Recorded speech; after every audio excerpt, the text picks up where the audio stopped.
नमस्कार, जय हिंद, वंदे मातरम। आप सभी दोस्तों का स्वागत है आपके अपने यूट्यूब प्लेटफॉर्म उदय एजुकेशन में। राजस्थान वन रक्षक वनपाल परीक्षा 2021 के लिए राजस्थान जीके का मॉडल पेपर भाग संख्या 72 लेके आया हूं। दोस्तों, आज के इस भाग में राजस्थान सामान्य ज्ञान के 30 अति महत्वपूर्ण प्रश्न रहेंगे जो कि आपके आने वाले एग्जाम की दृष्टि से वरदान साबित होने वाले हैं। दोस्तों, आज के सारे प्रश्नों को मैं व्याख्या सहित आपको बताऊंगा, तो बिल्कुल साइड में भी आपके 40 से 50 प्रश्न कवर हो जाएंगे और अपने आप में इस क्लास का आपके लिए बहुत ज़्यादा महत्व है। दोस्तों, सफलता है वो किसी एक दिन की तैयारी से नहीं मिलती है। सफलता के लिए हमें लगातार अपनी तैयारी जारी रखनी पड़ती है। कई दिनों की मेहनत के बाद में अपन एग्ज़ाम को देने जाते हैं और फिर उसके बाद में अपन को सफलता मिलती है। तो बिल्कुल उदय एजुकेशन हमेशा आपके साथ में रहा है और बिल्कुल शाम को हम रोज़ाना आपके लिए क्लास लगा रहे हैं। देखिएगा, हमारी राजस्थान जीके की क्लास है, इसका 72वां भाग है और साथ ही रीजनिंग की मैंने 4 क्लास डाली हैं और साथ ही सामान्य विज्ञान की भी मैंने 7 क्लास डाली हैं। यानी लगातार मैं आपके साथ में बना हुआ हूँ और लगातार बेहतर से बेहतर वीडियो लेके आ रहा हूँ। तो आपसे विनंती रहेगी रोज़ाना हमारी क्लास को आप ज्वाइन किया करें। दोस्तों, इस वीडियो को आप लाइक कर दीजिएगा, शेयर कर दीजिएगा, क्योंकि पहले के मुकाबले अब देखने वालों की संख्या में कमी आई है। तो बिल्कुल मेरी मेहनत में कोई कमी नहीं आई है, लेकिन आप देखने वालों में कमी आई है। तो दोस्तों, मेरे लिए ये थोड़ा सा ठीक नहीं है।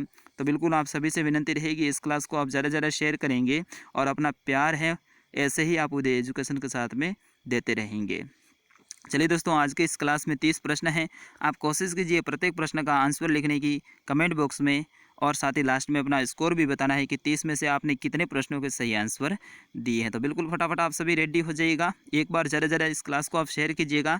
देखते हैं मेरे कितने से आने वाले दोस्त हैं वो इस वीडियो को शेयर करते हैं। तो बिल्कुल आप सभी से विनंती रहेगी कि आप इस वीडियो को शेयर कीजिएगा अपने व्हाट्सएप के ग्रुप में, फटाफट कर दीजिएगा दोस्तों। फिर अपन इस क्लास को स्टार्ट करते हैं। आप सभी से विनंती रहेगी, बार बार मैं विनंती कर रहा हूँ, एक बार आप क्लास को शेयर कर दीजिएगा।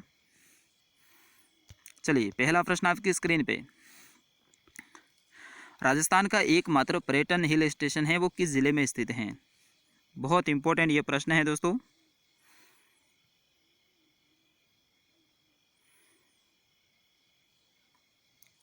बिल्कुल, सिरोही जिले में अपना ऑप्शन नंबर 2 रहेगा। राजस्थान का जो एकमात्र पर्यटन हिल स्टेशन है दोस्तों, ये सिरोही जिले के माउंट आबू में है। कहाँ पे है दोस्तों? माउंट आबू में है। आपको पता होना चाहिए माउंट आबू है, इसको राजस्थान का शिमला भी कहा जाता है, क्योंकि भारत में सबसे ठंडा स्थान है वो शिमला है, सबसे ऊंचाई पे है। वैसे ही अपने राजस्थान में सबसे ऊंचा शहर है दोस्तों माउंट आबू है। और दोस्तों, सर्वाधिक वर्षा है अपने राजस्थान में इसी स्थान पे होती है। यानी स्थान का पूछ लिया जाए किस स्थान पे होती है, तो माउंट आबू में। अगर जिला का पूछे तो अपना झालावाड़ हो जाएगा। बढ़ते हैं साथियों अगले प्रश्न की ओर। आपकी स्क्रीन पे आ चुका है कि मत्स्य संघ में कौन सी रियासत है इनमें से शामिल नहीं थी? अलवर, सवाई माधोपुर, करौली या फिर भरतपुर? बिल्कुल आंसर दीजिएगा। मत्स्य संघ में इनमें से कौन सी रियासत है दोस्तों वो शामिल नहीं थी? मेरे सभी भाइयों और बहनों का आंसर आना चाहिए। तो बिल्कुल ऑप्शन नंबर 2 रहेगा, सवाई माधोपुर। दोस्तों, मत्स्य संघ में सवाई माधोपुर रियासत है ये शामिल नहीं थी। बाकी अलवर थी, भरतपुर थी, करौली थी, धौलपुर, निमराना ठिकाना, ये सब मत्स्य संघ में शामिल थे। दोस्तों, बताइएगा मत्स्य संघ के राज प्रमुख कौन थे? जब अपना राजस्थान का एकीकरण चल रहा था तो उसमें राज प्रमुख धौलपुर के शासक उदयभान सिंह को राज प्रमुख बनाया गया था दोस्तों। और इसका उद्घाटन कब हुआ था? 18 मार्च 1948 को। बढ़ते हैं अगले प्रश्न की ओर। दोस्तों, बहुत इंपॉर्टेंट ये प्रश्न है कि बीड़ी बनाने के लिए किस पेड़ के पत्तों का काम में लेते हैं? बिल्कुल, बीड़ी बनाने के लिए कौन से पेड़ के पत्ते काम में लिए जाते हैं?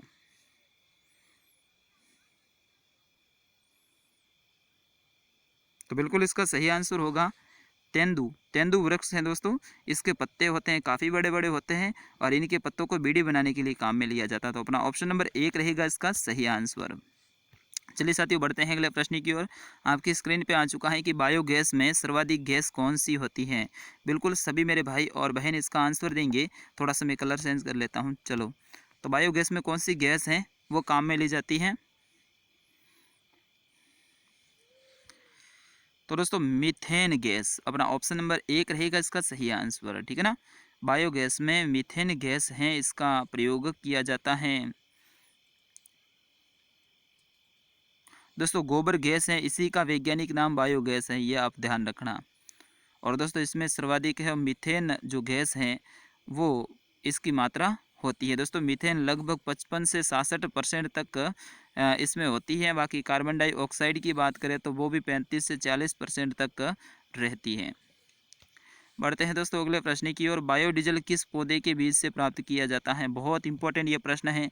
मेरे सभी भाई और बहन इस प्रश्न का आंसर देंगे। मेरे जितने भी भैया और बहनें जुड़ी हुई हैं सभी से विनंती रहेगी, प्रत्येक प्रश्न का आंसर आप वीडियो के कमेंट बॉक्स में लिखते जाइएगा। तो इसका सही आंसर होगा रतन जोत, ठीक है ना। रतन जोत है दोस्तों, इसके बीजों से तेल की प्राप्ति की जाती है। इस पौधे को दोस्तों जेट्रोफा भी कहते हैं, ठीक है ना, ये भी आप ध्यान रखना। क्या कहते हैं? जेट्रोफा भी कहते हैं रतन जोत के, ठीक है ना। दोस्तों इसमें नीले रंग के फूल आते हैं, किसमें? रतन जोत में नीले रंग के फूल आते हैं। बढ़ते हैं अगले प्रश्न की ओर। पर्यावरण सुरक्षा अधिनियम किस वर्ष का है, यानी किस वर्ष बनाया गया? बिल्कुल मेरे सभी भाई और बहन इसका आंसर देंगे। तो 1986 अपना ऑप्शन नंबर 2 रहेगा इसका सही आंसर, ठीक है ना। कब का है दोस्तों? 1986 का। इसको दोस्तों लागू किया गया था 19 नवंबर 1986 को। इसमें दोस्तों 4 अध्याय हैं और 26 धाराएं हैं, किसमें? पर्यावरण सुरक्षा अधिनियम में, ये भी आप ध्यान रखना। और दोस्तों 5 जून 1974 को विश्व का पहला पर्यावरण दिवस भी मनाया गया था, ये भी आप ध्यान रखना। बढ़ते हैं मेरे साथियों अगले प्रश्न की ओर। राजस्थान की प्रथम बाघ परियोजना कौन सी है?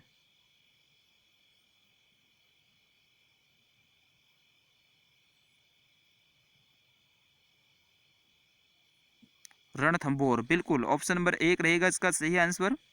दोस्तों रणथंभौर है, ये राजस्थान की प्रथम बाघ परियोजना है और ये सवाई माधोपुर जिले में स्थित है। दोस्तों 1955 में इसे अभयारण्य घोषित किया था और 1 नवंबर 1980 को इसको राष्ट्रीय अभयारण्य का या फिर राष्ट्रीय उद्यान का दर्जा भी इसे मिल गया था। कब मिला था? 1980 को। और अभयारण्य का है दोस्तों ये 1955 को मिला था। ये सारी जो भी मैं साइड में बातें बता रहा हूँ इन सभी को आप ध्यानपूर्वक सुनिएगा क्योंकि इनसे संबंधित ही प्रश्न आने वाला है।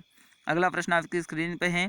राजस्थान में पशुओं के विकास एवं स्वास्थ्य संबंधी मुख्यमंत्री पशुधन निःशुल्क दवा योजना है, ये कब लागू की गई? दोस्तों बहुत बहुत इंपॉर्टेंट ये प्रश्न है। मुख्यमंत्री पशुधन निःशुल्क दवा योजना, तो मेरे सभी भाई और बहन इसका आंसर देंगे।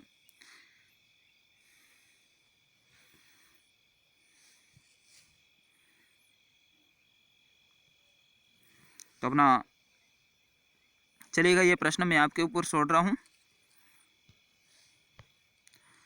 थोड़ा सा कंफ्यूज है दोस्तों इस प्रश्न में। चलिएगा अगला प्रश्न देखते हैं। बीबी का मकबरा किसने बनवाया था? बिल्कुल आंसर दीजिएगा।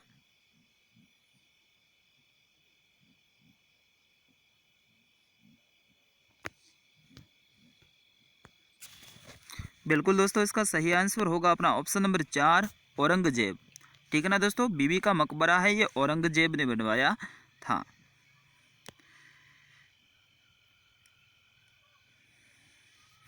और दोस्तों ये औरंगाबाद महाराष्ट्र में स्थित है। कहाँ पे है? औरंगाबाद महाराष्ट्र में स्थित है। और दोस्तों इस मकबरे में जो बनाने में जो पत्थर काम में लिया गया था वो संगमरमर नामक जो पत्थर है वो काम में लिया गया था। बढ़ते हैं अगले प्रश्न की और। आपकी स्क्रीन पे है पटवों की हवेली कहाँ स्थित है? बिल्कुल मेरे सभी भाई और बहन इसका आंसर देंगे। पटवों की हवेली कहाँ स्थित है? बिल्कुल ये जैसलमेर में स्थित है दोस्तों। ऑप्शन नंबर 4 रहेगा इसका सही आंसर। दोस्तों इस हवेली का निर्माण है वो गुमान चंद पटवा ने करवाया था। बढ़ते हैं दोस्तों अगले प्रश्न की ओर। खस नामक घास है ये कहाँ पाई जाती है? बिल्कुल आंसर दीजिएगा। खस नामक घास है ये कहाँ पाई जाती है? तो दोस्तों अपने ऑप्शन में सवाई माधोपुर है, बिल्कुल सवाई माधोपुर में पाई जाती है। ऑप्शन नंबर 2 रहेगा इसका सही आंसर। सवाई माधोपुर के अतिरिक्त दोस्तों टोंक में ये पाई जाती है, अलवर में पाई जाती है और साथ ही भरतपुर जिले में पाई जाती है। दोस्तों खस घास है ये एक सुगंधित घास है, ये भी आपको ध्यान रखना। इस घास का प्रयोग है दोस्तों शरबत बनाने के लिए और इत्र बनाने के लिए काम में लिया जाता है। बढ़ते हैं अगले प्रश्न की ओर। राजस्थान विधानसभा की प्रथम महिला अध्यक्ष हैं वो कौन बनी थी? बिल्कुल ऑप्शन नंबर 2 रहेगा इसका सही आंसर, श्रीमती सुमित्रा सिंह है दोस्तों। ये राजस्थान की प्रथम महिला विधानसभा अध्यक्ष बनी थी। दोस्तों राजस्थान की 12वीं विधानसभा है, उसमें ये विधानसभा अध्यक्ष के पद पर रही थी। दोस्तों श्रीमती प्रतिभा देवी सिंह पाटिल हैं, ये राजस्थान की प्रथम महिला राज्यपाल थी। और साथ ही राजस्थान की प्रथम महिला मंत्री है दोस्तों, वो थी कमला बेनीवाल, ये भी आप ध्यान रखना। और प्रथम मुख्यमंत्री हैं वो है श्रीमती वसुंधरा राजे। अगला प्रश्न आपके स्क्रीन पे है कि राजस्थान में प्रवेश करने वाले पश्चिमी विक्षोभ की उत्पत्ति है किस क्षेत्र से होती है, यानी कहाँ से आते हैं दोस्तों ये पश्चिमी विक्षोभ? तो भूमध्य सागर से आते हैं दोस्तों। ये ऑप्शन नंबर 3 रहेगा इसका सही आंसर। दोस्तों ये पश्चिमी विक्षोभ है, ये एक चक्रवात है और ये राजस्थान में आते हैं शीत ऋतु में, और ये बारिश करते हैं यहाँ पे, और इस बारिश को दोस्तों मावट कहा जाता है अपने राजस्थान में स्थानीय भाषा में। बढ़ते हैं अगले प्रश्न की ओर। सहकारी क्षेत्र में संचालित शक्कर का कारखाना है वो किस जिले में स्थित है? बिल्कुल मेरे सभी भैया और बहनें आंसर देंगे इसका। बूंदी जिले में स्थित है, बिल्कुल ऑप्शन नंबर 2 रहेगा इसका सही आंसर। दोस्तों ये बूंदी जिले के केसोराय पाटन में शुगर मिल स्थित है। दोस्तों इसकी स्थापना की गई थी 1965 में, ये भी आप ध्यान रखना। दोस्तों ये राजस्थान की प्रथम सहकारी शुगर मिल भी है। बढ़ते हैं अगले प्रश्न की ओर। वर्षा में नाचता हुआ मोर कौन सी चित्रशैली में दर्शाया गया, यानी ऐसी कौन सी चित्रशैली है जिसमें वर्षा ऋतु है और उसमें मोर नाच रहा है, ऐसे चित्र दर्शाए गए हैं? बिल्कुल आंसर दीजिएगा। बिल्कुल बिल्कुल दोस्तों, आप सभी को पता है ना, बूंदी शैली। बूंदी शैली तो हो जाएगा, इसको क्या कहते हैं, पशु पक्षियों की क्षेत्र शैली भी कहते हैं। तो बिल्कुल पशु पक्षियों की कौन सी, ये बूंदी तो है, तो अपना ऑप्शन नंबर 2 रहेगा इसका सही आंसर। दोस्तों इस बूंदी शैली है ना, इसकी क्या विशेषता, इसमें क्या क्या है, मैं आपको थोड़ा सा बताना चाहूँगा। इसको मैंने अभी कहा था कि पशु पक्षियों की चित्र शैली भी इसे कहते हैं। इसमें क्या होता है दोस्तों, काले कंजारे जो मेघ है यानी बादलों के चित्र बनाए गए हैं, बिजली के चित्र इसमें हैं, घनघोर वर्षा हो रही है ऐसे भी चित्र इसमें हैं, नदियों के भी हैं, ठीक है ना, हरे भरे वृक्ष इसमें दर्शाए गए हैं, और साथ ही चिड़ियाओं के भी इसके अंदर चित्र हैं, ठीक है ना, मोर के भी हैं, पहाड़ की जो तलहटी है उसमें विचरण करते वन्य जीवों का भी चित्रण है। तो दोस्तों बूंदी चित्रशैली अपने आप में एक अनोखी चित्रशैली है और इसमें विशेषतः पशु पक्षियों को महत्व दिया गया है। बढ़ते हैं अगले प्रश्न की ओर। विजय सिंह पथिक ने किस आंदोलन का नेतृत्व किया था? बिल्कुल मेरे सभी भैया और बहनें इसका आंसर देंगे। थोड़ा सा मैं टाइम जरूर ले रहा हूँ, लेकिन हर प्रश्न की व्याख्या भी तो आपको बता रहा हूँ, तो बिल्कुल बताइएगा इसका आंसर मेरे सभी भैया और बहनें। तो बिल्कुल बिजोलिया किसान आंदोलन से विजय सिंह पथिक का संबंध है, तो बिल्कुल अपना ऑप्शन नंबर 1 रहेगा इसका सही आंसर। दोस्तों बिजोलिया किसान आंदोलन है, ये भीलवाड़ा जिले से संबंधित है, ये भी आपको ध्यान रखना है। ये 1897 से लेके 1941 के बीच में इनका कार्यकाल था, या फिर कह सकते हैं विजय सिंह पथिक रहे हैं, और इन्होंने ही नेतृत्व किया था बिजोलिया किसान आंदोलन का। और दोस्तों विजय सिंह पथिक का मूल नाम क्या था, मेरे सभी भैया और बहनें बताएंगे। आ सकता है दोस्तों, इनका मूल नाम था दोस्तों भूप सिंह था, ये भी आप ध्यान रखना, ठीक है ना, भूप सिंह। बहुत कम जगह पे ये सारी डिटेल आपको जानने को मिलती है। गीदड़ नृत्य है, ये राजस्थान के कौन से क्षेत्र में किया जाता है? बिल्कुल गीदड़ नृत्य है, कौन से क्षेत्र से संबंधित है?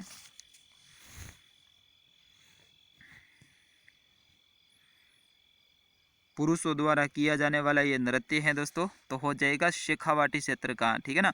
होली के अवसर पर ये काफ़ी लोकप्रिय नृत्य है दोस्तों।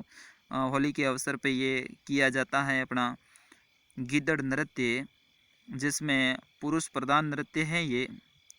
इसमें नगाड़ा नामक जो वाद्य यंत्र है उसका प्रयोग किया जाता है। बड़े शाव के साथ में, बड़े धूमधाम के साथ में उसको बजाया जाता है और इस नृत्य को किया जाता है। बढ़ते हैं दोस्तों अगले प्रश्न की ओर। 84 खंबे की छतरी तो आपने नाम सुना ही होगा, लेकिन 32 खंभों की छतरी है, ये कहाँ स्थित है बताइएगा अब।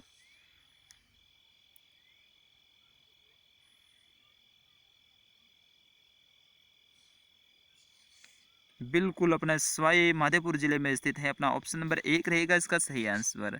दोस्तों 32 खंभों की छतरी है, ये किस जिले में है? सवाई माधोपुर जिले में स्थित है। दोस्तों इस छतरी का निर्माण है हमीरदेव चौहान ने करवाया था। किसने करवाया था? हमीरदेव चौहान ने करवाया था। क्यों करवाया था? क्योंकि इनके पिताजी थे ना दोस्तों, उनका नाम था जय सिंह। उन्होंने 32 वर्षों तक राज किया था, उन्हीं का प्रतीक है। लाल पत्थरों से इस छतरी का निर्माण करवाया था, क्योंकि 32 साल तक उन्होंने निर्माण करवाया राज किया था, तो बिल्कुल 32 खंभों की छतरी उन्होंने बनवा दी। ये भी आप ध्यान रखना। चलिए अगला प्रश्न आपकी स्क्रीन पे आ चुका है कि कत्था किस वृक्ष के तने के आंतरिक भाग से प्राप्त किया जाता है?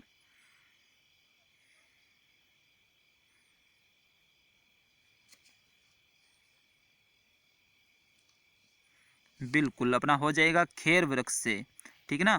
कत्था है दोस्तों, ये खेर जो वृक्ष हैं उसके तने की साल और उनके जो टुकड़े होते हैं उनको उबाल कर प्राप्त किया जाता है। दोस्तों ये वृक्ष हैं, ये मुख्यतः अपने उदयपुर, चित्तौड़गढ़, बूंदी, झालावाड़ और जयपुर जिलों में मिलता है। और दोस्तों इस पौधे का वैज्ञानिक नाम है वो क्या है?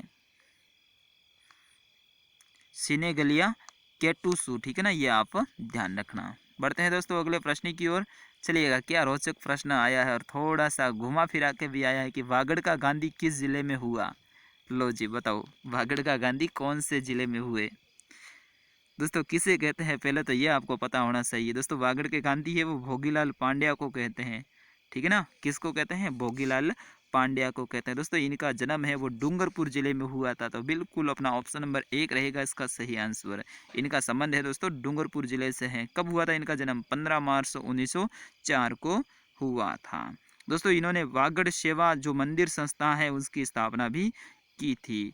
और दोस्तों 1944 में डूंगरपुर प्रजामंडल की स्थापना भी इन्होंने ही की थी। किसने? भोगीलाल पांड्या ने। बढ़ते हैं दोस्तों अगले प्रश्न की ओर। अमरूदों के लिए कौन सा जिला प्रसिद्ध है राजस्थान में अमरूदों के लिए? बिल्कुल सवाई माधोपुर जिला प्रसिद्ध है दोस्तों। अपना ऑप्शन नंबर 4 रहेगा इसका सही आंसर। दोस्तों अमरूदों से क्या मिलता है? अपन विटामिन सी मिलती है, ठीक है ना, ये भी आप ध्यान रखना।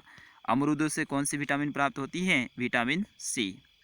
लो जी, बहुत ही इम्पोर्टेंट प्रश्न आया है कि खानवा का युद्ध किन किन के मध्य में हुआ था? खानवा का युद्ध 17 मार्च 1527 को ये युद्ध हुआ था बाबर व राणा सांगा के मध्य में। तो अपना ऑप्शन नंबर 2 रहेगा इसका सही आंसर, ठीक है ना। और दोस्तों इस युद्ध में राणा सांगा की हार हुई थी और भारत में पहली बार इस युद्ध में बारूद का प्रयोग भी हुआ था, ऐसा भी कहा जाता है। बढ़ते हैं दोस्तों अगले प्रश्न की ओर। आपकी स्क्रीन पे आ चुका है जयपुर और जोधपुर महानगर में पुलिस आयुक्त प्रणाली है वो कब लागू की गई है? बिल्कुल आंसर देंगे तो ऑप्शन नंबर 4 रहेगा इसका आंसर, जनवरी 2011 में। बढ़ते हैं दोस्तों अगले प्रश्न की ओर। इसरदा बांध है वो किस नदी पर निर्मित है? बिल्कुल बताइएगा, इसरदा बांध कौन सी नदी पे स्थित है? दोस्तों इस बांध से टोंक और सवाई माधोपुर जिले को पेयजल आपूर्ति प्राप्त होती है, यानी पेयजल यानी पीने के लिए जल प्राप्त होता है। तो बिल्कुल इसका सही आंसर होगा ऑप्शन नंबर 1, बनास नदी पे।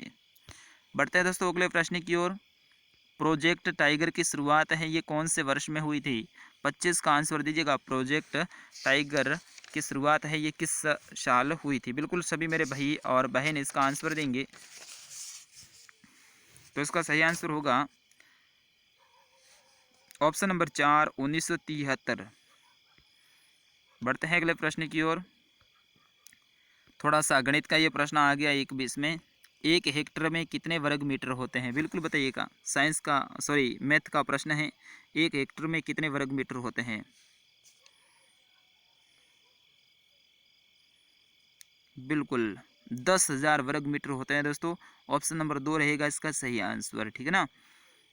और दोस्तों 1 हेक्टर में 2.47 एकड़ होते हैं, ये भी आप ध्यान रखना। कर्क रेखा राजस्थान के किस जिले से होकर गुजरती है?